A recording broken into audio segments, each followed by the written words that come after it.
안녕하세요. 네이버 생중계로 진행되는 오리진, 세상 모든 것의 기원, 북토크 사회를 맡게 된 아나운서 김소영입니다. 오늘 오리진 시리즈의 저자이자 미생, 이끼, 내부자들 등 집요한 취재, 탁월한 연출로 유명하신 분이죠. 윤태호 작가님과 함께 대화 나눌 텐데요. 오늘 생방송 보시면서 궁금하신 점 댓글로 남겨주시면 작가님이 직접 답변해 주실 예정입니다. 이거 질문이 많이 안 올라오면 어떠나 했는데, 벌써 지금 시작 전인데 방송 좋아요가 12,600개를 넘었다고 하는데 저희가 다 읽어보고 좋은 질문 찾아보겠습니다. 작가님 안녕하세요. 네, 안녕하세요. 만화 윤태호입니다.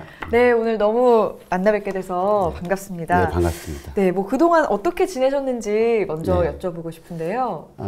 오리진 시리즈 연재하면서 이제 제가 올해 만화협회 회장 취임해가지고 1년 동안 되게 사건 사고도 많이 꽤 진하게 시간을 보낸 것 같습니다. 그리고 팔이 아파가지고 1년 동안 미생연재를 쉬었는데 그것도 다시 힘들었습니다, 저도. 다시 연재 시작했고요. 그래서 일주일에 2번 오리진 마감 1번, 미생 마감 1번 하고 일주일에 1번씩 만화가협회 나가고 누름미디어 출근하고 이렇게 보내고 있습니다. 제가 방송 전에 이제 작가님 스케줄을 이제 말씀 나누면서 들으니까 세상 어떤 분들보다도 진짜 바쁘실 텐데 어떻게 이 큰 만화 2편을 동시에 연재하실까 이런 생각도 들었고 그리고 지난 9월에 일본 문화청이 주최하는 미디어 예술제 만화 부문 우수상을 수상하셨다고 제가 들었거든요. 이 상이 몬스터나 베가본드처럼 일본에서도 최고의 작품에만 상을 주는 그런 상이라고 들었는데 일단 너무 축하드리고요. 감사합니다. 네, 우리 지금 보시는 분들도 다들 축하를 해주고 계실 텐데 어떠셨나요? 상 받으셨을 때? 사실 그 상에 대해서 정확히 모르고 있었어요. 그래서 제 페이스북에 그 뉴스가 나왔길래 링크는 걸어놨지만 정확히 어떤 상인지 몰랐는데 일본어를 좀 하시는 분들이 이제 계속 댓글로 이 상이 어떤 상이고 어떤 의미가 있는지를 쭉 설명해 주셨는데 적어도 만화 부분에서는 이제 해외 작품이 상을 받은 건 처음이고 그리고 이제 굉장히 유명한 작품들이 대중적으로도 그렇고 작품적으로도 유명한 작품들이 상을 받았고 제가 이제 받아서 더 이제 감사하고 기분이 좋았던 건 그 옛날에 그 일본 여행을 처음 갔을 때 일본 만화 서점에서 마츠모토 타이오 선생님의 작품들을 보고 너무 충격받아가지고 다 사온 적이 있었거든요. 너무 좋아서? 그리고 그 이후에 제 이메일 아이디도 타이오 육구라고 해가지고 마츠모토 타이오 선생님의 성을 따다가 썼는데 그분하고 같이 이번에 상을 받은 거예요. 나란히 서가지고 그래서 그분한테 가서 제 이메일 아이디가 타이오 당신의 이름에서 따온 것이고 당신의 작품을 내가 몇 년 전에 일본에 와서 얼마나 많이 사갔고 그 다음에 중간에 제가 이제 발칙한 인생이라는 작품을 할 때 타이오 선생님의 그 그림체를 제가 약간 이제 좀 흉내도 좀 내고 좀 추구를 했었죠. 그래서 그런 이야기도 다 말씀드리고 또 이제 그 만화 쪽 심사위원장이었던 분이 또 굳이 오셔가지고 미생이 일본에서 나왔는데 자기가 막 적극적으로 추천을 했다고 이 상을 주기 위해서 그런 말씀도 하셨고 사실 고단샤에서 처음 책에 나올 때는 제목을 많이 바꾸자고 했었어요. 근데 저희 쪽에서 끝까지 우겨가지고 일본에 미생이라는 용어가 없다고 익숙하지 않으니까 그래서 바꾸자고 했는데 안 바꿨는데 요미우리 신문에 그 일본의 미생들에게라는 이름으로 사설이 실릴 정도로 이제 대중적인 언어가 됐죠. 어떻게 보면 한 문화를 제시하셨네요. 일본 사회에. 우리나라에서 통했던 것만큼 일본에서도 역시 한국의 젊은이와 일본의 젊은이 또는 이 사회에 열애되어 있는 어떤 사람들 이런 부분들이 모습들이 되게 비슷한 것 같아요. 그래서 좀 공감대가 좀 쉽게 형성이 된 것 같아요. 저도 큰 상을 받으셨다는 거는 알았는데 이게 외국 작품이 처음으로 수상하는 작품인지도 몰랐고 또 저도 보니까 사실 내가 정말 동경하던 사람 아이디를 그 사람 이름으로 만들었던 사람이랑 같이 상을 받는 게 얼마나 성공한 덕후가 되는 건지 알기 때문에 너무 기쁘셨을 거라는 생각이 들고 그래서 번역하신 분들 너무나 감사하잖아요. 그래서 상금을 30만 엔 받았는데 정확히 3분의 1씩 이렇게 나눠가지고. 지금 질문들이 그러면은 지금 그 인사를 내가 당신 팬이었다 이걸 일본어로 하셨냐고. 당연히 한국말로. 당연히 한국말로 했고요. 예. 알아들었을 거예요. 이렇게 옆에 통역이 계속 따라다니셨기 때문에. 통역이 있었구나. 그렇군. 정말 즐거운 일이 있으셨네요. 네, 뭐 숨소리 빼고는 다 통역분께서 통역을 해줬기 때문에. 네, 충분히 뭐 그 마음이 전달이 됐을 거라고 생각하고, 뭐 지금 뭐 질문들이 막 너무 많이 해주시고 계신데, 뭐 무대 로봇들 지금 너무 귀엽다. 이 봉투 인형. 저도 이거 아까부터 너무 귀여워가지고 목도 이렇게 돌아가거든요. 너무 귀엽다고 생각하고 있었는데, 그리고 작가님 작품 아이템 어디서 얻으시냐 이런 것도 지금 너무 진지한 질문이라 지금 답하시기 어렵지 않을까 싶은데 저희가 차차 질문을 해보겠습니다. 또 연말인데 올해 그 상 받으신 거 말고 어떤 일이 기억에 또 남으셨나요? 그 저스툰이라는 플랫폼에 이제 2년 반 동안 준비했던 오리진 시리즈를 이제 연재를 시작을 했고요. 그다음에 미생도 다시 재연재를 시작을 했고 그것도 기억에 남지만 이제 모 TV 프로그램에서 그 말해도 될지 모르겠는데 어쩌다 어른 계속 그 전에 섭외가 왔었는데 제가 뭐 나가서 할 말도 없고 그래서 거절을 하고 있었다가 유발 하라리 선생님이 오신다는 거예요. 그래서 저와 같이 했으면 좋겠다. 근데 제가 자격이 된다고 생각한 게 아니라 정말 팬심으로 유발 하라리 선생님을 만나고 싶은 마음에 허락을 하고 제 오리진 책을 영문으로 다 번역을 했죠. 그분을 드리기 위해서요? 예, 그분한테 드리려고. 그래서 50권 정도를 영문판으로 만들어가지고 50부 정도를 만들어서 그날 이제 갖다 드리고 저도 어쨌거나 그분하고 몇 마디라도 나눌 수 있으려면 호모데우스하고 사피엔스를 읽어야 되니까 거의 아침까지 다 읽고 밤샘에서 아침까지 다 읽고 갔죠. 저도 사피엔스의 팬이라서 사실 유발 하라리 선생님의 북토크를 진행했었거든요. 그때도 막 말 한번 걸어볼까 이랬는데 쑥스럽고 그래가지고 안 하셨는데 용기를 내셔가지고 또 TV까지 출연하신 거구나. 저한테 진짜 좀 무리한 일이긴 했는데 그래도 제가 언제 그분하고 같이 같은 공기에서 말을 섞어보겠어요. 그래서 무리해서라도 나갔죠. 되게 샤이하시잖아요. 약간 이렇게 그분이요. 조용하시잖아요. 그분도 샤이하시고 저도 꽤 샤이한 면이 있고 이래서 서로 쭈뼛쭈뼛하고 중간에 계신 분들이 계속 그 두 작가분들이 서로 이제 만나셨다고 하니까 너무 신기합니다. 뭐 사실 저도 이 사피엔스, 호모데우스도 좋아하고 사실 뭐 미생, 오리진 뭐 책을 너무 좋아하는 사람으로서 서점을 사실 열기도 했는데 뭐 만화 책임에도 불구하고 요즘은 물론 뭐 만화의 매력을 충분히 느끼는 어른들이 많지만 정말 만화책을 구매하시는 독자분들도 정말 많아졌고요. 어떻게 보면 인생 교과서로 돌풍을 일으킨 게 미생, 이후에도 뭐 인천 상륙작전, 파인 같이 어떻게 보면 그동안은 좀 굵직한 작품들을 많이 연재를 해오셨는데 이번 오리진은 너무 귀엽고 사랑스러운 교양 만화거든요. 사실 저는 교양 만화라고 해서 그냥 교양을 담았지만 여전히 어떻게 작가님의 색깔을 담은 진지하고 심각한 얘기일 거야 라고 생각했는데 정말 뭐 조카한테 추천해도 될 만한 교양 만화더라고요. 어떤 이유로 교양 만화에 도전하셨는지 궁금합니다. 제가 이제 미생이라는 만화를 할 때 대사로 썼던 것 중에 기초 없이 이룬 성취는 다시 바닥으로 내려온다라는 대사를 쓴 게 있는데 다 저에게 해당하는 말이죠. 저에게 하고 싶은 말이었고 저는 어릴 때부터 워낙 그림에만 몰두해서 살아왔기 때문에 항상 무식에 대한 공포가 있었고 만화를 한 해 한 해 만들다 보면 제가 나아진다는 느낌은 분명히 있거든요. 근데 그 연재가 끝나고 나면 다시 원상태로 돌아가는 거예요. 왜냐하면 학습에 대한 어떤 규칙이랄까 롤이 안 만들어져 있기 때문에 항상 책을 읽고 이래도 연재가 끝나면 그게 다 휘발돼 버리는 거죠.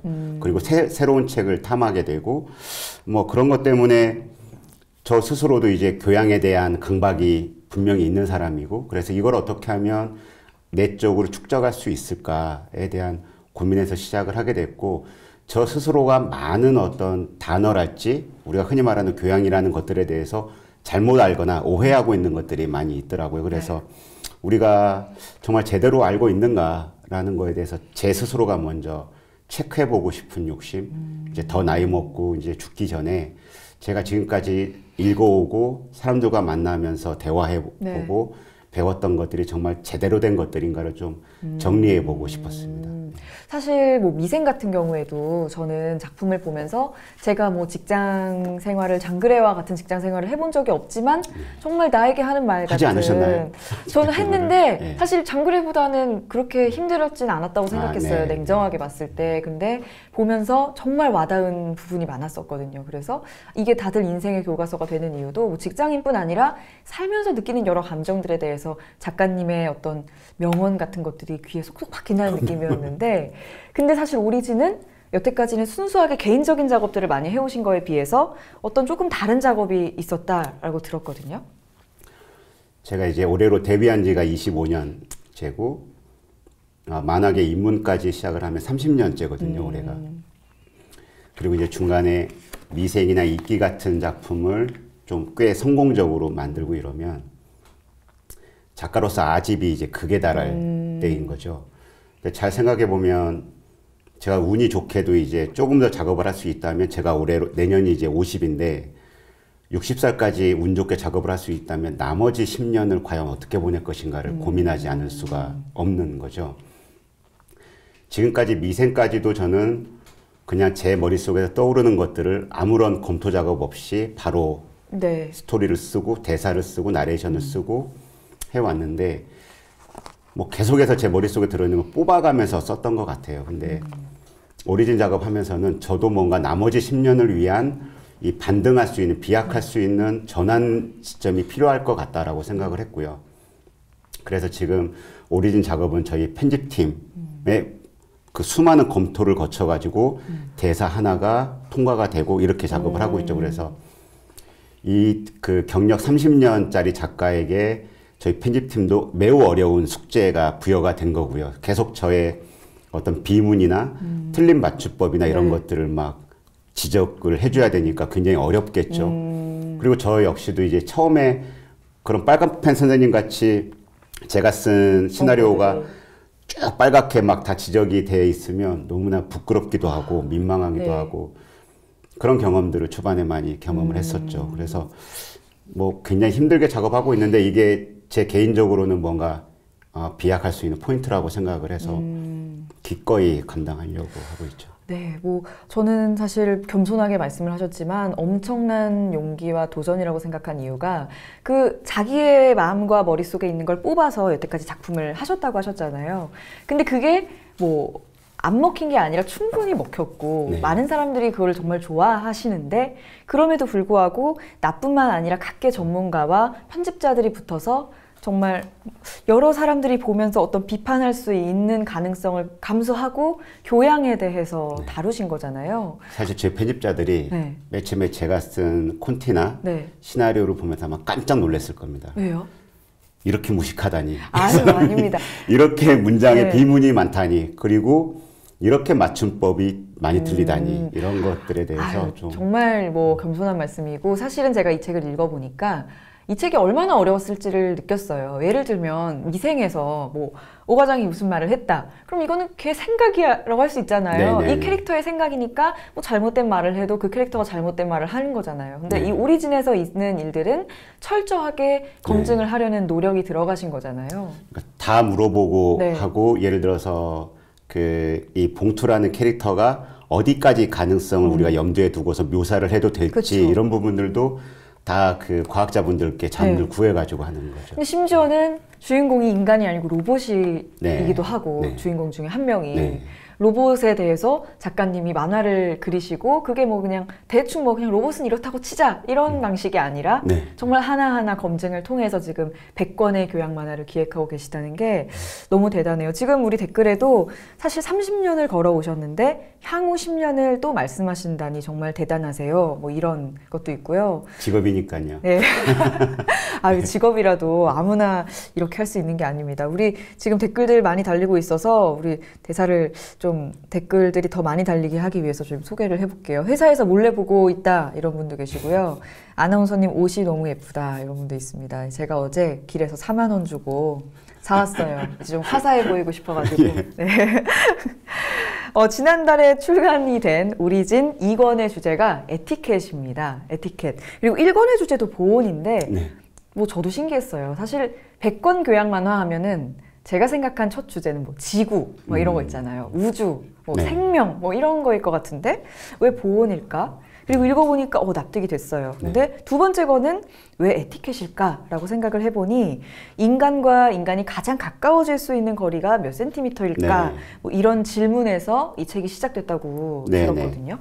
그 제가 옛날에 이제 매너칭 또는 피플워칭이라는 책을 굉장히 열심히 본 적이 있었는데 그 책에 보면은 우리가 이제 안심할 수 있는 서로 간의 거리, 그러니까 내가 설정한 인위적인 어떤 이 거리에 대해서 다가올 수 있는 사람이 누군지, 그러니까 친구는 이 정도, 가족은 이 정도, 부모, 사랑하는 사람은 여기까지. 그러니까 키스를 하게 되는 거죠. 그쵸. 어떤 이런 것들이 대단히 흥미로웠어요. 그리고 깊이 행동하는 어떤 것, 그 다음에 만약에 우리가 태어날 때 앞이 안 보이고 귀가 안 들리고 모든 정보를 얻을 수 없음에도 불구하고 그런 사람들과 우리가 동일하게 하는 어떤 행동의 어떤 양태들 이런 것도 너무나 신기한 거죠. 그건 우리가 이런 팔 모양을 가졌기 때문에 또는 이런 신체 구조를 가졌기 때문에 그 어떤 특정한 자세가 가장 편리하게 느껴지기 때문에 배우지 않아도 할 수 있는 것.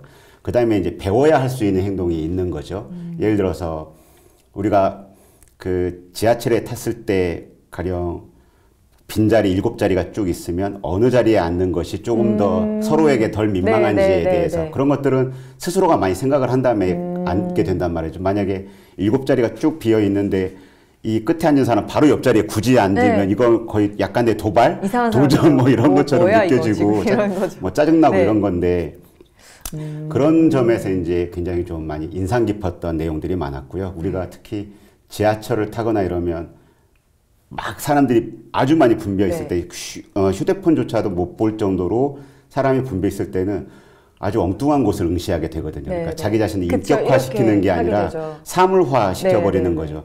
왜냐하면 인격을 유지하고 있기가 너무나 힘들기 때문에 타인이 지금 내 얼굴 여기에 와 있는 거잖아요. 인격을 유지한다면 이 사람을 밀어내야 되는 건데 그럴 수가 없으니까 자기를 사물화 시켜버리는 거죠. 먼 곳을 응시하거나. 그래서 보고 나니까 보온, 뭐 보온이나 뭐 에티켓 이런 것들에 대한 교양 만화가 앞으로 100권이 쌓여가면 얼마나 신기한 주제들로 이야기를 풀어나가실까, 그리고 어떤 전문가분들이 또 이 책을 함께 하실까 이런 생각이 들었는데, 이 에티켓이라는 이거는 문화인류학자 김현경 선생님이 함께 해주셨는데, 뭐 사람, 장소, 환대라는 책을 또 쓰신 작가님이시고요. 뭐 사람이 된다는 건 지리와 장소를 갖는 것이다 라는 메시지를 가진 책인데요. 뭐 여러 가지 전문가들과 함께 작업하면서 좀 혼자 하실 때랑 다른 점이 있으시다면? 저희 편집자들 혹은 제가 쓴 어떤 대사가 이제 저도 오해의 역사가 있을 거잖아요. 예를 들어서 지금 만들고 있는 돈, 그럼 돈이 처음에 어떻게 만들어졌을까에 대해서 주류 그 이론들이 제가 공부하지 않았지만 알게 된 이런 것도 있단 말이죠. 근데 저희 책에서는 그게 편견이고 잘못된 정보다라는 게 저희 책의 핵심 논리인데 이거에 대해서 제 생각을 바꾸는 것이 너무너무나 어려웠죠. 그러니까 저부터가 공부한다라고 만든 이 책조차도 제 스스로가 허들이 돼버리는 거죠. 제가 제 스스로 납득하지 못하면 스토리가 안 나오는 거니까 저도 끊임없이 학습을 해야 되는데 제 머리가 못 따라갈 때 너무나 괴롭죠. 그래서 계속 문자랄지 메일이랄지 편집자들과의 통화랄지 이런 걸 통해서 제가 계속 공부가 되지 않으면 안 되는 거예요. 그래서 그런 점들이 이제 가끔 머뭇머뭇거려지게 이제 만들기도 하고 그래서 좀 힘들죠. 매우. 그런 지점들이. 뭐 지금 댓글에도 지하철 거리감 완전 공감된다 이런 말도 있었고, 작가님도 어떻게 보면 이 주제를 정하실 때 그 개인적인 생활적인 경험에서 느낀 그런 포인트들이 많이 영향을 미치나요? 사실 제가 예를 들어 에티켓 같은 경우에 저는 지하철 타는 걸 굉장히 좀 부담스러워 하거든요. 왜냐면 마주보고 앉아있는, 만 원이 아니어도 서로 모르는 사람끼리 마주보고 앉아있는다는 게 너무 싫어서 저는 주로 버스를 이용을 하고요. 그러시구나. 또 이제 10,000원 버스에서 상대방이 앉아있는 데가 휴대폰을 보고 있는 걸 그 사람도 보게 될 수 있다라는 생각 때문에 제일 뒷자리를 선호하고, 그리고 뭐 버스에서 내릴 때 사람들의 몸을 비벼가면서 내려야 되는 것도 너무나 싫고, 그래서 주로 택시를 이용을 하고, 그래서 택시비가 너무나 심각하게 많이 나온 적도 있을 정도로 그러니까 제 스스로가 그런 것들이 있고 가령 뭐 돈 네. 그러면 돈이라고 하는 건 어느 누구에게나 모두의 삶에 영향을 끼치고 그렇죠. 있잖아요. 그리고 네. 금전적인 결합이라고 저희 책에 이제 나온 개념이 있는데 우리는 좋은 사람이고 싶고 저 사람을 내가 좋아해라는 어떤 걸 표현을 하거나 이럴 때 항상 비용을 들인단 말이죠. 시간조차도 이제 비용이 돼가지고 내가 너를 위해서 이만큼 시간을 들였어라는 건 시간에 대한 비용을 썼다라는 개념이 되는 것이기도 하고 또 보험 같은 경우는 저는 제 피부가 나빠가지고 군대를 못 갔기 때문에 네. 그 항상 신체의 열을 어떻게 하면 외부로 잘 이렇게 할 수 있을까 이런 것들 항상 저한테는 어릴 때부터 미션이었어요. 네. 그런 부분이랄지 예, 이런 것들이 이제 뭐 세상 만물 모든 것들은 다 저와 연관시키자면 연관이 돼 있는 일들이죠. 사실 정말 에티켓 하시니까 말씀을 들으니까 저도 사실은 이 책을 보면서 내가 미처 생각했지 못했던 에티켓이 있구나라는 거를 네. 느낄 정도로 한 권의 책에서 느낀 바가 많은데 뭐 당장 사실 우리가 연말 연시인데 이런 거 있잖아요. 연락할까? 뭐 말까?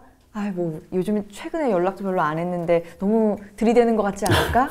아니면 뭐 서로 약간 계속 머리를 굴리게 되는 것 같아요. 정작 뭐 신체적인 접촉이 뿐만 아니라 네. 그 사람에게 다가갈 때는 항상 그 에티켓이라는 거를 고려하게 되는 것 같거든요. 저도 이제 취재를 하다 보면 이제 굉장히 낯선 분들을 많이 만나게 되잖아요. 네.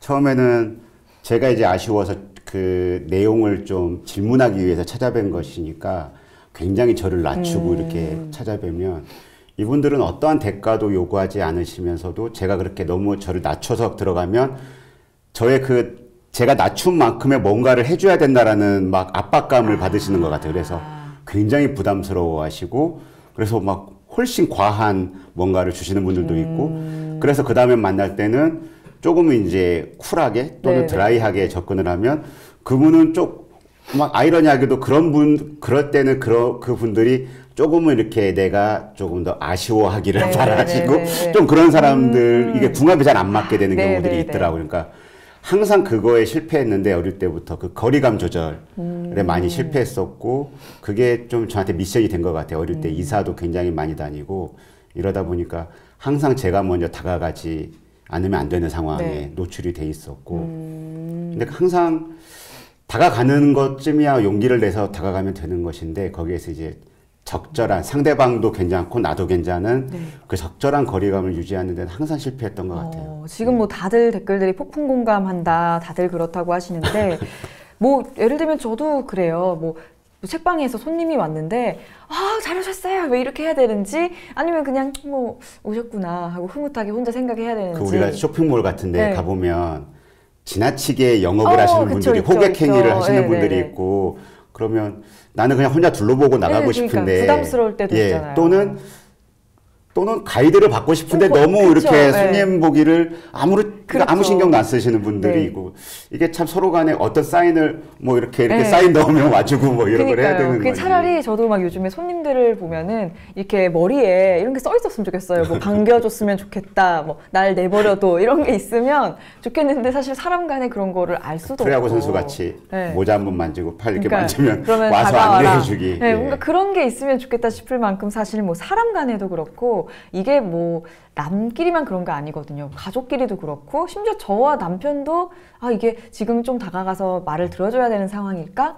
혼자만의 시간이 필요할까? 뭐 이런 것들은 항상 고민을 하게 되는데 어찌 보면 이 미생이라는 작품을 통해서 직장 속에서의 우리를 새롭게 보는 경험을 주셨다면 이 오리진은 직장을 넘어선 이 전 세계에서 이 세상 속에서 우리의 삶이나 관계나 행동이나 인간 자체를 낯설게 보는 경험을 주는 것 같아요. 네. 그러니까 일본 보험 같은 경우는 그 이제 생존의 가장 기초 단위인 보온을 획득해야 우리가 이제 살 수 있는 거잖아요. 아이가 세상에 나왔을 때 그러한 것처럼. 그러니까 보온이 획득되고 나면 그 다음은 뭐가 있을까를 생각해 보면 자기를 제외한 외계와의 끊임없는 이제 관계 맺기가 남는 것 같아요. 그것이 우리의 인생의 총합인 것 같고 끊임없는 관계 맺음과 관계 맺기 또는 관계 끊기 관계에 대해서 정리해 나가는 것이 우리의 인생의 뭐 전부일 것 같은데 그런 관점에서 그 낯선 세계를 받아들인다는 관점에서 이제 또는 어떻게 받아들이는가에 대한 이야기가 에티켓이 된 것이고 그 다음으로 이제 자 보온이 확보가 됐고 나를 제외한 외계와의 관계가 확보가 된다면 그 다음은 항상 듣는 말이 이제 너 꿈이 뭐야 어린아이에게 네, 항상 네, 말해 얘는 뭐가 됐으면 좋겠어 우리가 돌잡이 같은 걸 네, 하잖아요. 네, 하죠. 이미 이 어린아이에게도 가치를 부여하려고 하는 게 되게 많은데 그 중에 제일 센 게 돈인 거죠. 그러니까 돈으로 상징되는 어떤 직업, 그러니까 이 아이가 획득했으면 좋겠을 그렇죠. 어떤 미래상 네, 네. 이런 것들을 이제 이야기하기 때문에 돈이라고 이제 지은 거죠. 이 1권의 주제, 뭐 3권 이제 나올 돈도 기대가 되고 에티켓도 너무 재미있게 읽었는데 1권의 주제는 보온이었고 네. 이 주제 간에 뭐 연관성이 있기도 하나요?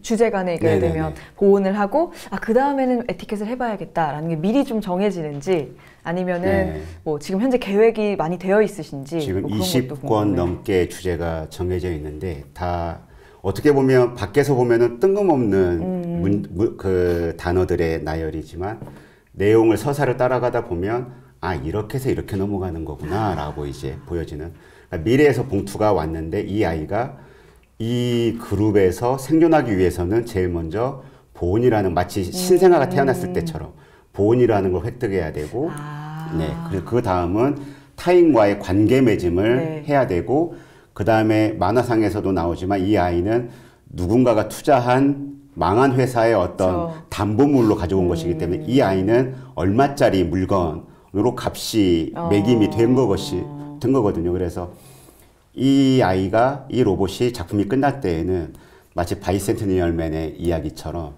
이 아이는 과연 얼마짜리 몇 천만 원짜리 로봇일 뿐일까? 네.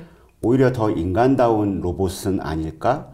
이 아이는 과연 로봇으로만 끝나야 할까? 어떤 이런 질문들도 가능할 것 같아요. 뭐 100권이 됐을 때 봉투는 돈으로 살 수 없는 존재일 것 같아요. 100권 동안 교양을 쌓으면 얼마나 똑똑할까 그런 생각이 드는데 첫 번째 주제인 보호는 주제를 뭐 누가 정해주셨다고 특별한 분이 정해주셨다고 들었어요. 네, 저희가 첫 번째 주제를 맨 처음에 만들고서 몇 번 뒤엎었습니다. 그리고 그 사이에 콘티도 많이 짰었는데 그것도 다 취소시켜버리고 그러다가 이제 이정모 관장님이라고 그 시립과학 관장님 통해가지고 저희가 이제 보온이라는 네. 주제를 말씀드렸는데 그분께서 너무나 독특하고 좋다. 그러니까 어떤 열이나 뭐 이런 다른 거창한 주제가 아니라 보온이라는 그 용어 자체가 주는 낯섦. 네, 어떤 네. 그 다음에 우리는 항상 보온밥솥, 그쵸. 보온통 뭐 네. 이런 것들을 많이 쓰지만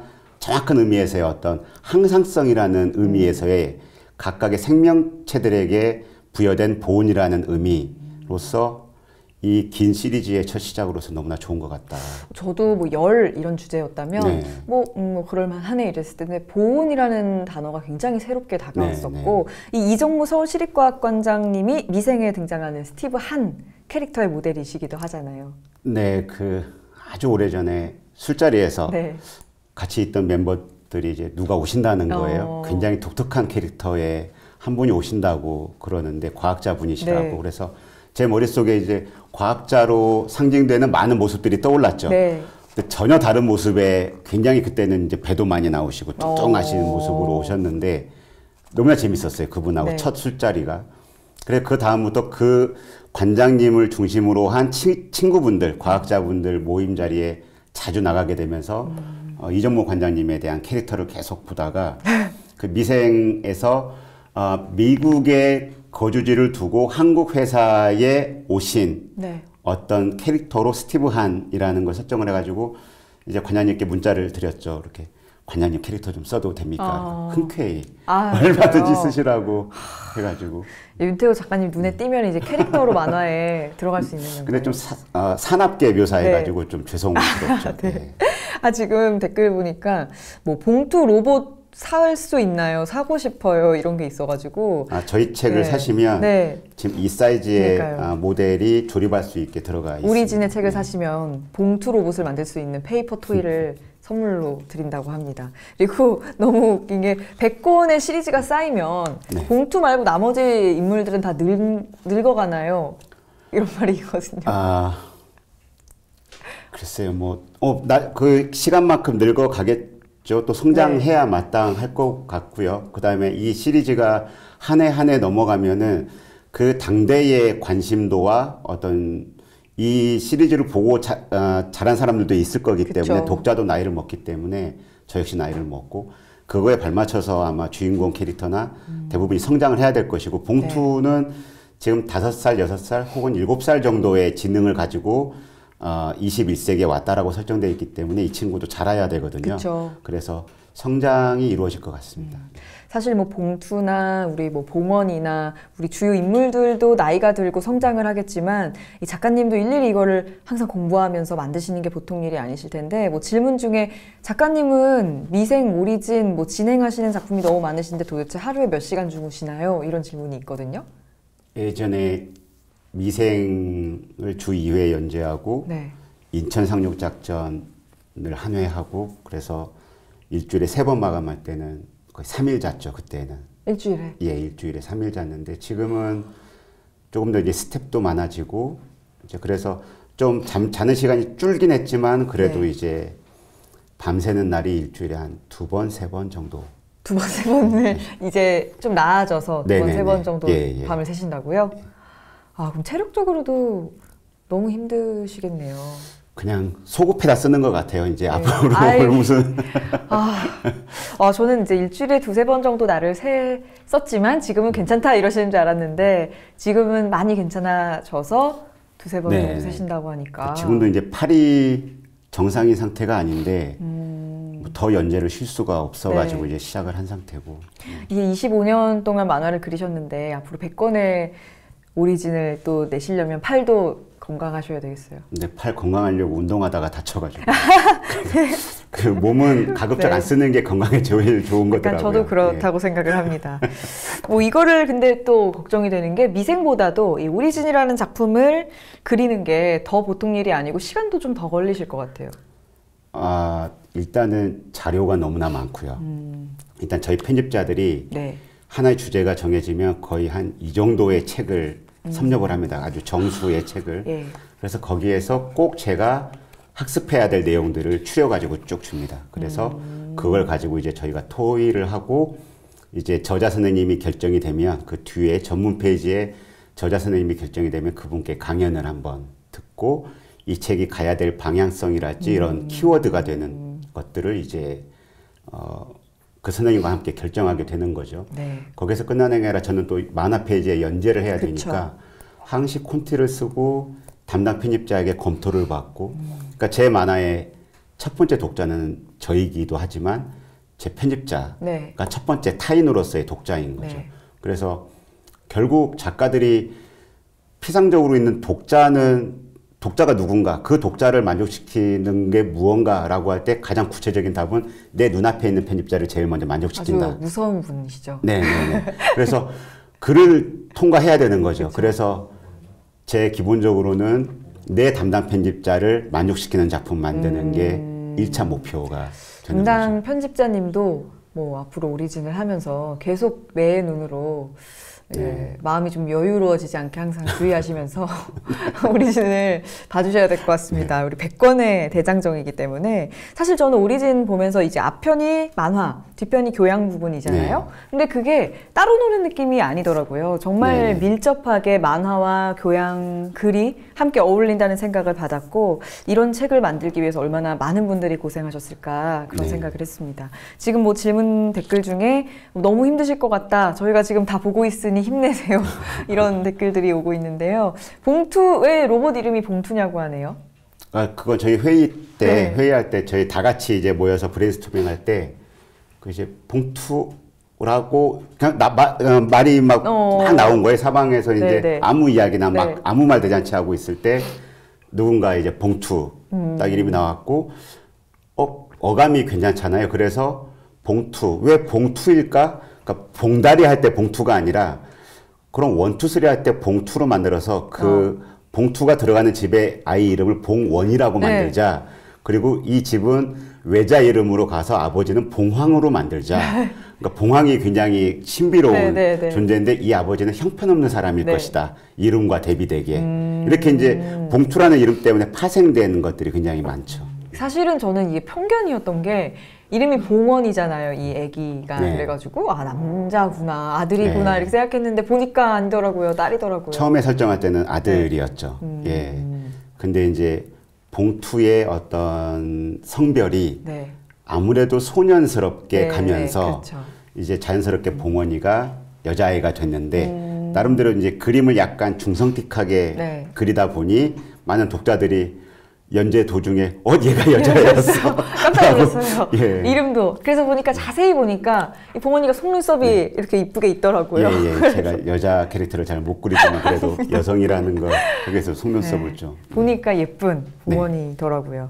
이 교양 콘텐츠가 최근에 인기를 끌고 있는데 뭐 텔레비전에서도 뭐 알뜰 신잡 그리고 책 중에서도 뭐 지대너비앗 같은 쉬운 교양, 뭐 재미있는 교양들이 나오고 있는데요. 오리진은 어떤 교양이다라고 말할 수 있을까요? 저랑 아주 가깝고 저를 굉장히 아껴주시는 지인 한 분이 제가 오리진을 기획한다고 하니까 정말 매운 질문을 하신 적이 있는데 고졸 출신의 윤태호 작가가 만화가로서 성공한 거는 그렇다 치지만 그가 만드는 교양 만화, 학습 만화를 독자가 왜 봐야 하는가 질문을 하신 거예요. 제가 거기에서 이제 답변을 할 수가 없었던 거죠. 근데 생각해 보면 뭐 많은 학습 만화나 교양 서적들이 굉장히 그 프로필이 화려한 그 교수님들이나 저자분들이 만드는 책들인데 제가 미생을 할 때도 그런 비슷한 정서를 느꼈는데 고졸의 회사 생활 해본 적도 없고 이런 제가 저보다 훨씬 상식적으로 많이 배웠을 것 같고 사회 경험이 있고 직장 경험이 있는 직장인들에게 도대체 무슨 이야기를 하게 해줄 수 있을까? 그러니까 저는 직장인들에게 이럽시다라고 말을 아예 하지 않는 거죠. 제가 설정했던 방법은 오히려 미생이라는 만화로 직장인분들이 자기의 모습을 발견하게 만들어서 그들 스스로가 질문을 하고 스스로 답을 찾아가는 과정을 만들고 싶었던 거죠. 오리진 역시 제가 가르친다라는 느낌보다는 제가 탐구하고 있는 제 삶에 대해서 궁금해하고 탐구하고 있는 이 과정에서의 저의 지적 어떤 추구하는 바 이런 것들이 이제 만화에 들어가게 되면서 독자분들도 저와 함께 그래 정말 보온이라는 건 뭘까?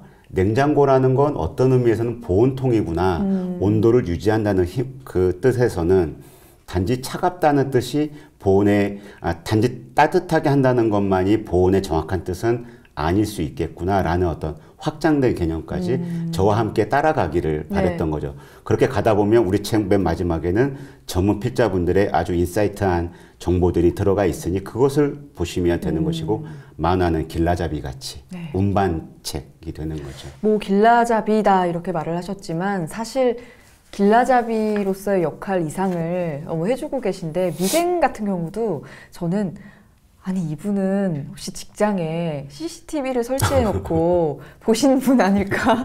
도저히 어떻게 이런 걸 다 알고 있을까라는 생각을 하면서 봤거든요.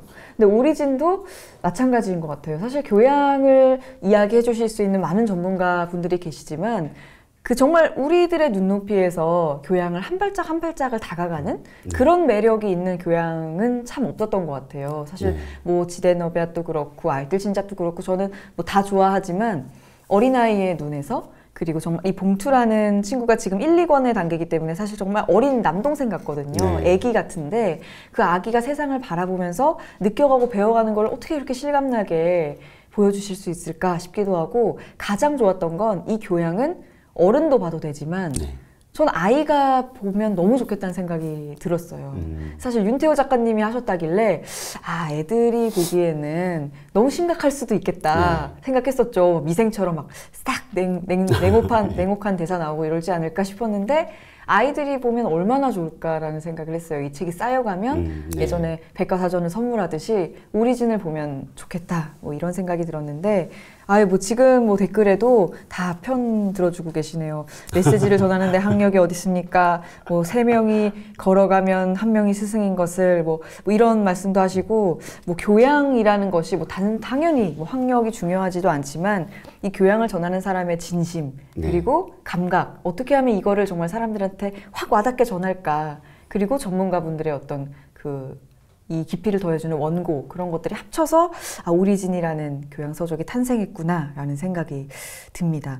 뭐 이권의 이 필자이신 이 전문가 필자이신 김연경 선생님이 플라톤의 메논을 인용하시면서 하신 말씀이 있는데 배움이 가능하려면 먼저 무엇을 모르는지를 알아야 한다라는 말씀을 하셨대요. 어떻게 보면 작가님도 내가 모르는 부분을 배워가면서 이 작품을 쓴다라고 말씀하신 부분이 되게 이 말과 와닿지 않나 그런 생각도 들었고요.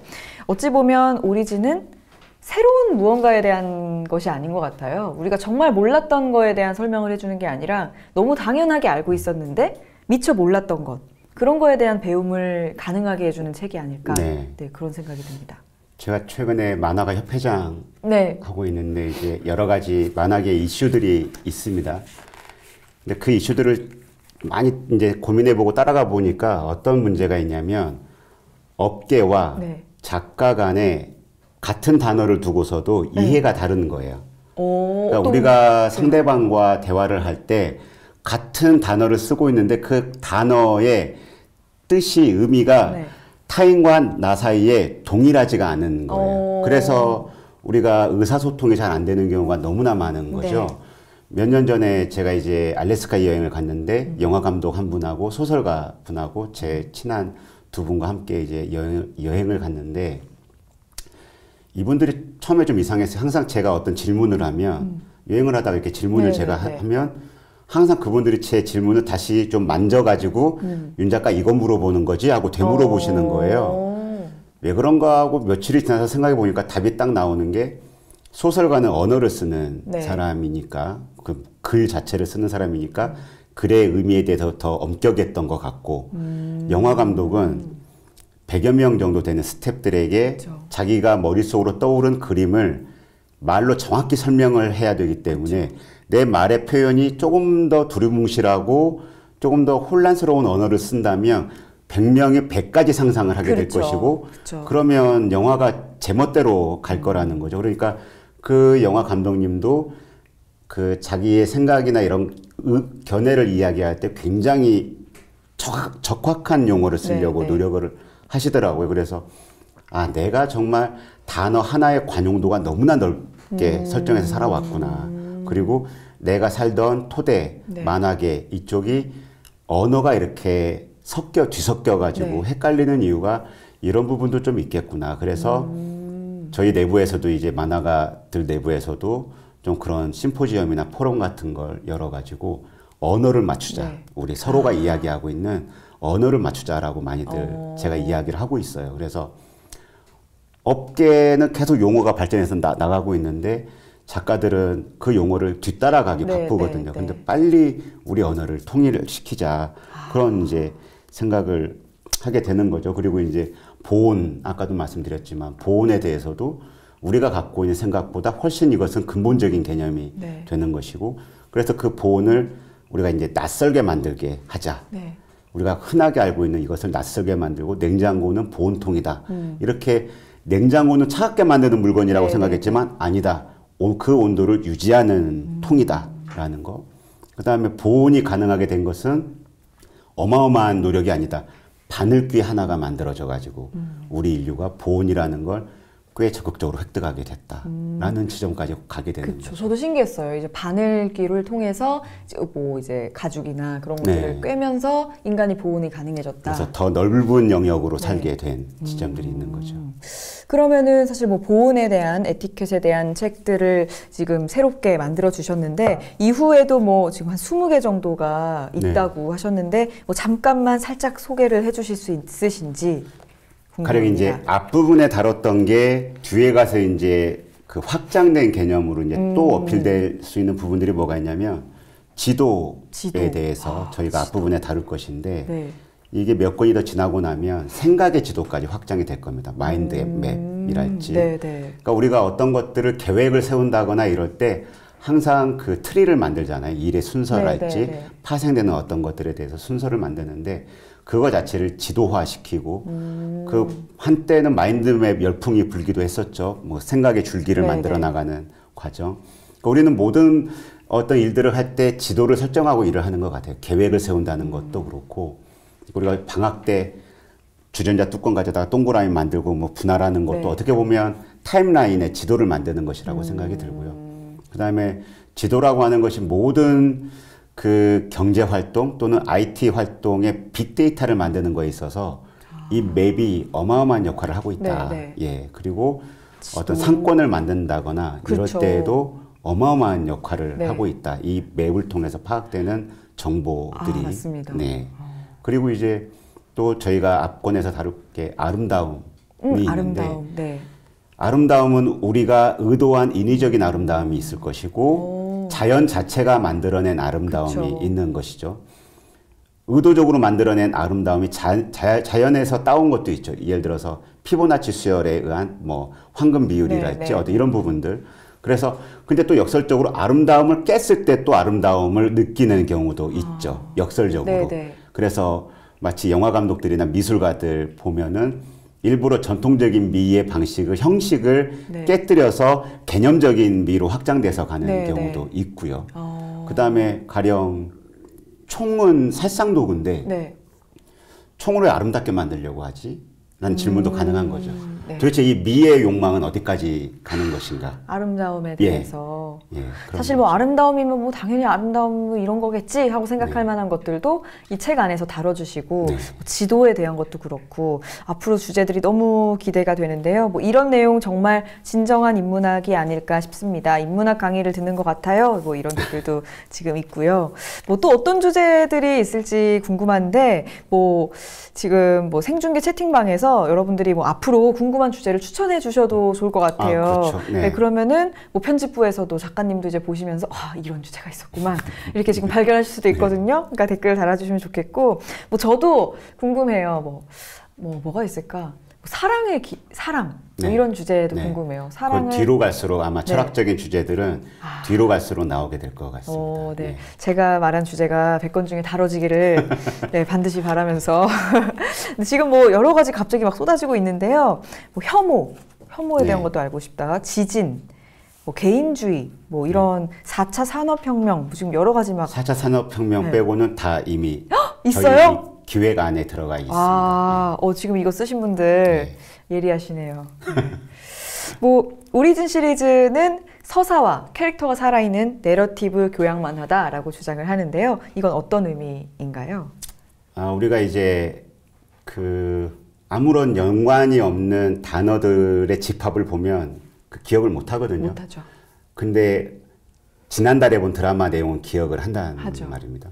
예를 들어서 그 TV 뭐 프로그램에서 바둑 애호가와 일반인을 앞에 두고서 바둑을 흩뿌려 놨어요. 아무 흑백 바둑돌을 그래 놓고 한 몇 분 정도 보게 한 다음에 그걸 다시 똑같이 옮겨봐라 라고 했어요. 이 둘 다 3개인가 4개 정도밖에는 못 못하죠. 놨어요. 네, 예. 네. 근데 정식 바둑 대국을 네. 두 분에게 보여주고 다시 이것을 옮겨봐라 라고 했을 때 이 네. 여성분은 이 일반인 분은 다 못 옮겼고요. 똑같이 네, 한 네, 서너 네, 개 네. 정도밖에 못 옮겼고 이 바둑 두시는 분은 거의 한 40수 이상을 따라둔 거예요. 왜냐하면 바둑을 둔다라는 건 다 그 행위의 결과로서 다음 수가 네, 결정이 네, 네, 되는 네. 서사 구조가 이렇게 있는 거거든요. 그러니까 그 바둑판을 보면 아무리 숫자를 모른다 하더라도 이렇게 뒀겠구나라고 그쵸. 저의 어떤 로직이 생길 수가 있어요. 순서가 생길 수가 있는 거죠. 그래서 서사라는 건 그 기억을 남긴다라는 측면, 그러니까 기억하게 만든다라는 측면에서 굉장히 좋은 장점이 됩니다. 서사가 있다라는 건 기억하게 만든다고 했을 때. 그래서 저희가 내러티브 논픽션이라고 지은 내러티브 교양 만화라고 이름을 지은 건 뭐냐면 서사를 따라가다 보면 애쓰지 않더라도 그 개념이 자기 몸에 들어오게끔 만들겠다. 아, 무슨 말씀이신지 알 것 같습니다. 라는 의미인 거죠. 네. 네. 그러니까 뭐 서사의 힘이라는 말도 많이 하는데 이를테면 우리가 먼 훗날에 오리진을 읽고 한참이 지난 뒤에도 1권 주제는 보온이었지. 네, 그렇죠. 왜냐하면 봉투가 처음 땅에 떨어졌을 때 가장 중요했던 게 보온이니까 네, 뭐 이런 네. 생각을 할 수 있고. 그래서 그 보온을 획득해야 되는 봉투와 그 봉투를 데리고 있는 이 캐릭터들, 네. 이 사람들도 봉투만큼 의미 있는 사람들이 네. 되어줘야 되기 때문에 이 사람들에 대한 이제 각각의 캐릭터들의 연보도 쭉 만들어가지고 각각 어떤 사람들인지 이런 것도 다 이제 만들어놨죠. 네, 뭐 이를테면은 이제 두 번째 에티켓에서는 이제 봉투가 엄마가 아파 보이니까 갑자기 이렇게 날개인가요? 팔을 네. 펼쳐가지고 보온에서. 다가가잖아요. 네. 예, 근데 예. 도우려고 한 순수한 행동이지만 에티켓에서 맞아요. 네, 예, 예. 엄마는 얘가 왜 이러는 거야? 이렇게 할 정도로 어떻게 보면 에티켓을 처음으로 배워가는 서사가 네, 나오는데 그 과정에서 어머니라는 그 선녀의 캐릭터 이런 네. 것들도 다 정하셨고 어떻게 그렇죠. 보면 그 연보도 미리 다 계획을 하고 계신 네, 거군요. 아, 근데 얼마나 정말 왜 일주일에 2, 3일밖에 이제 2, 3일을 못 주무시는지 알 것 같기도 합니다. 근데 그리고 학습 만화, 교양 만화에 이제 뭐 어머니나 뭐 봉원이의 가족들이나 그리고 집주인들도 있었고요. 할머니도 있고 네. 그리고 이제 로봇을 수리하는 그 4명의 인물들이 나오잖아요. 근데 사실 교양 만화에서는 어떻게 보면 조금 보기 힘든 어두운 상황이거든요. 네. 제가 봤을 때는.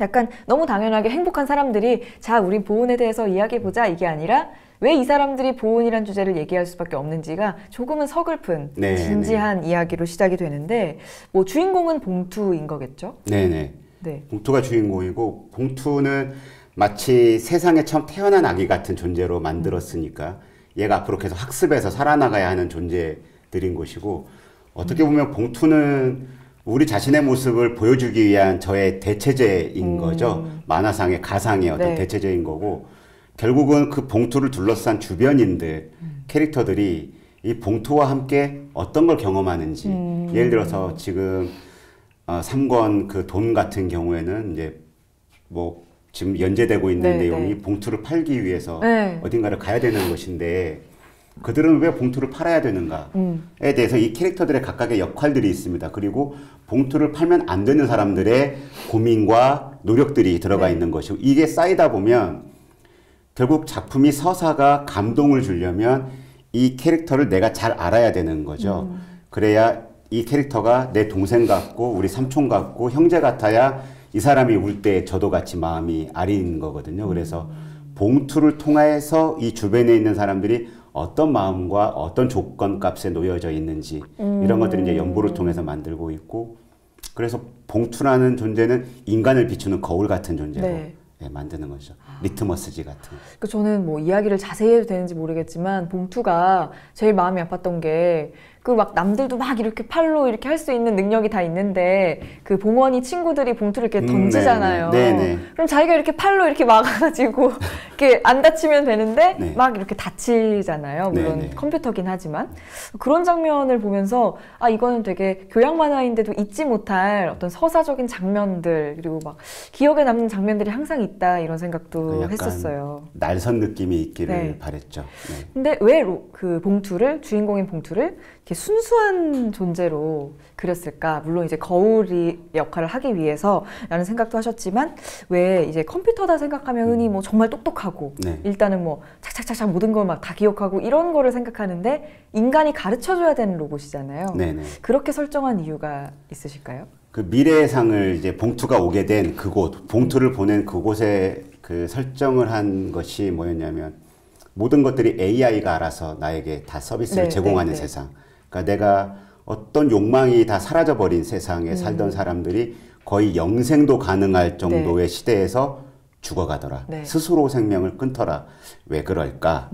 그래서 저는 결국 사람을 살게 만들고 사람이게 만드는 가장 근본적인 건 욕망이라고 생각하고 욕망의 추구라고 저는 생각을 하거든요. 선에 대한 욕망의 추구 또는 나에 대한 조금 더 이기적인 어떤 욕망의 추구 이 모든 것들이 다 인간의 모습이라고 생각이 들어요. 그런 욕망이 있기 때문에 부조리함도 함께 어쩔 수 없이 짐처럼 끌고 가는 부분이 생기겠죠.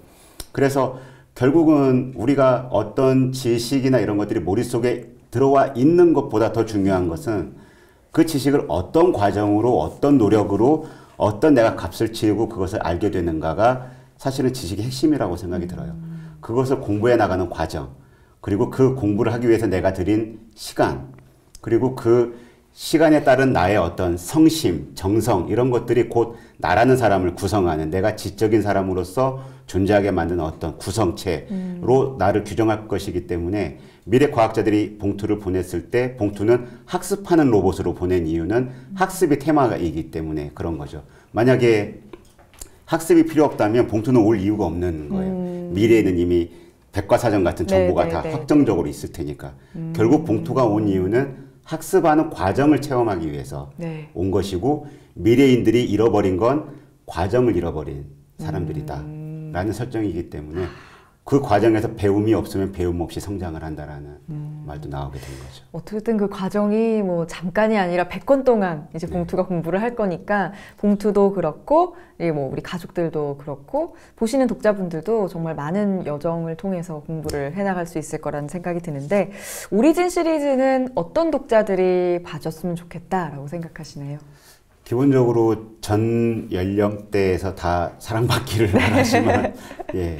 필요한 분들, 그러니까 전 연령대에서 어떤, 그러니까 지식교양 쪽에 어떤 출발할 수 있는 책이 필요해, 나에게 동기부여해 줄 수 있는 출발점이 필요해 하는 분, 또는 그동안 많은 학습 만화나 이런 것들을 봤는데, 너무 좀 백과사전식이고 주입식이고 이런 것들에 좀 물리신 분들, 질리신 분들, 조금 더 색다르게 어떤 서사적인 재미를 따라가면서 어떤 지식교양을 학습하시고 싶으신 분들, 받아들이고 싶으신 분들, 이런 분들 대부분에게 추천합니다. 모두가 이렇게 봐주시면 좋은데 사실 뭐 윤태호 작가님의 책을 워낙 좋아하시는 기존의 독자분들도 많이 보실 거고 성인들도 많이 보시겠지만 저는 이제 어린아이들이 이 책을 볼 수 있다고 느끼면서 한편으로는 굉장히 책임감이 있는 작품이어야 하겠구나라고 느낀 게 저도 어릴 때 생각해보면 성인이 되어서 읽은 책들보다 내가 어려서 처음 접했던 예를 들면 뭐 보온에 대한 책이다. 그럼 나에게 보온에 대한 개념은 이 오리진에서 설명해준 대로 정말 오랫동안 가게 되는 경우가 많더라고요. 저도 뭐 어렸을 때 봤던 뭐 백과사전이라든가 이런 거를 처음 접했을 때 이건 이렇구나 라는 게 정말 스폰지처럼 빨아들여지는 그런 시기의 어린아이들이나 뭐 청소년들도 오리진을 앞으로 많이 읽을 것으로 제가 예상이 돼서 앞으로 또 좋은 작품을 꼭 해주셨으면 좋겠고요. 이 1권에서 배움이 없으면 배움이 없이 성장한다 라는 대사가 굉장히 인상적이었거든요. 뭐 딱 저한테 하는 말이죠. 그게 저는 어릴 때 학교 다닐 때도 항상 미술 대회나 이런 것들을 나가면서 학교 수업도 자주 빠지고 또 공부를 항상 포기하고 살았었거든요. 그림을 그려야 했으니까. 뭐 그림 그린다는 건 핑계였고 공부가 싫었던 거죠.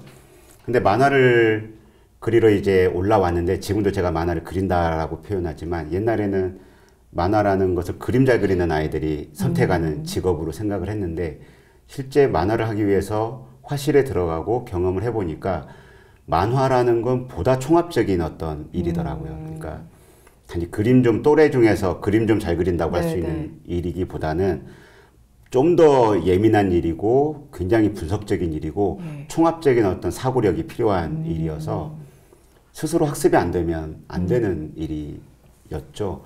그 일을 하려다 보니 계속해서 무식한 제가 수면 위로 자꾸 떠오르는 거예요. 그 일을 잘하려고 애쓸 때마다. 그러면서 난 왜 그렇게 무식하게 살아왔을까? 그리고 그 무식함에 대해서 왜 보완하려고 한 번도 노력하지 않았던가? 이런 것들이 이제 저를 굉장히 계속 괴롭혀 왔죠. 그래서 딱 배움이 없으면 배움 없이 성장한다라는 건 뇌는 요만한데 그냥 몸만 거대해지는 것처럼 뭐 배움 없이 성장하는 거죠.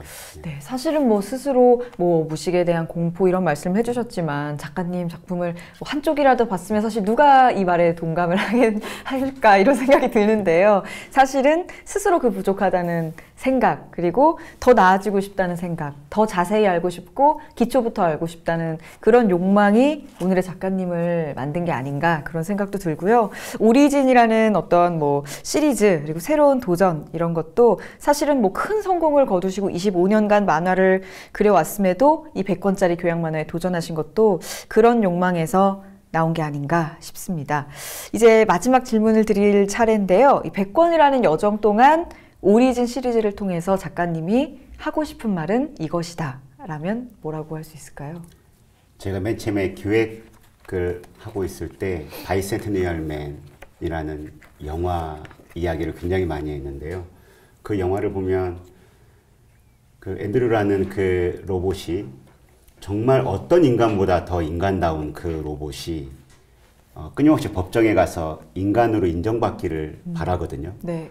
근데 계속해서 인정을 못 받아요. 그렇지만 영화를 본 사람들은 누구나 인정을 하죠. 너보다 더 인간다운 사람은 없을 거야. 라고 영화를 본 사람들은 인정하지만 끝내 그 영화상의 법정에서는 그 인간으로 그 인정을 못 받게 되고 죽게 되는 거죠. 그걸 보면서 이제 그 장면이 하나 떠오르고 그 다음에 이제 고병권 선생님의 철학자이신 네. 그분께서 쓴 니체 천개의 눈 천개의 길이라는 책을 제가 선물을 받고서 다는 읽지 못했지만 굉장히 인상적이었던 건 그 경우의 수라고 하는 것. 각각의 삶의 모습들, 잘 살거나 못 살거나 옳게 살거나 나쁘게 살거나 어떤 그 수많은 가지치기의 삶들도 통칭했을 때 삶이잖아요. 네. 우리 책이 과연 끝이 날 때 이 지식과 정보가 무엇에 대해서 이야기하는 책이어야 할까라고 했을 때 결국은 우리가 생각하는 인간에 네. 대한 이야기일 것이다. 그렇다면 항상 우리가 이제 AI가 발전하게 되면 뭐 그 AI의 목적은 가장 사람다운 사람을 만든다고 한다면 도대체 우리가 생각하는 사람답다라는 건 어떤 사람을 말하는 것일까? 이게 먼저 명제가 정리가 돼야 AI도 사람처럼 만들겠다라는 게 정리가 될 것 같고 네. 그 질문이 똑같이 들어갈 것 같아요. 우리는 어떤 사람으로 살고 싶은지에 대한 이야기가 마지막 권을 차지하게 되지 않을까. 네. 뭐 어찌 보면 뭐 인공지능이나 로봇이나 우리가 앞으로 정말 어떤 세상에 살아가게 될지 알 수 없는 오늘날 같은 때 우리가 어떤 인간이었으면 좋겠는지라는 질문만큼 이 교양 만화의 주제로 적절한 게 있을까 하는 생각도 듭니다. 네. 오늘 방송을 이제 마무리할 시간이 되었는데요. 이 시간 어떠셨는지 또 앞으로 계획 어떠신지 우리 오리진 시리즈를 읽은 또 앞으로 읽을 많은 독자분들에게 한마디 부탁드리겠습니다. 최근에 이제 오리진 연재를 시작을 하면서 이제 오히려 편집자분들하고 만나는 시간이 적어졌어요. 왜냐하면 연재 스케줄을 맞추다 보니까. 그래서 이제 초기에 거의 매일같이 만나면서 서로 브레인스토밍하고 서로 이제 격려도 하고 이랬던 부분들이 이제 연재할 때만큼은 제 책상 앞에서 이제 오롯이 저 혼자 또 감당해야 되는 영역이 또 생겨버렸는데 오늘 이 시간에 이제 다시 리마인드를 하니까 저로서도 이제 초기에 그 기억들이 새록새록 나고 네. 또 우리 편집자들 노고도 다시 한번 생각이 나고 그리고 벌써 우리의 그 고생한 작품이 2권씩이나 나오고 곧 3권째가 나오게 된다니까 너무 감회도 새롭고요. 네. 그 책을 실물을 앞에 놓고 독자분들과 이렇게 생중계로 만난다니까 너무나 좀 뭉클합니다. 네. 네. 저희가 지금까지 윤태호 작가님과 내러티브 교양 만화 오리진 시리즈 북토크 윤태호 미처 몰랐던 교양 이야기를 나눠보았습니다. 뭐 너무 많은 댓글과 참여해 주셨는데 저희가 다 답은 못 드렸지만 너무 감사드리고요. 앞으로 쌓아갈 시리즈에 앞으로 계속 관심 가져주시고 사랑해 주시면 좋겠습니다. 저희가 본 생중계는 다시 보기 서비스로도 곧 올라올 예정이니까요. 조금 기다리셨다가 두고두고 보셔도 좋겠습니다. 오늘 생중계 함께 해주신 여러분 고맙습니다.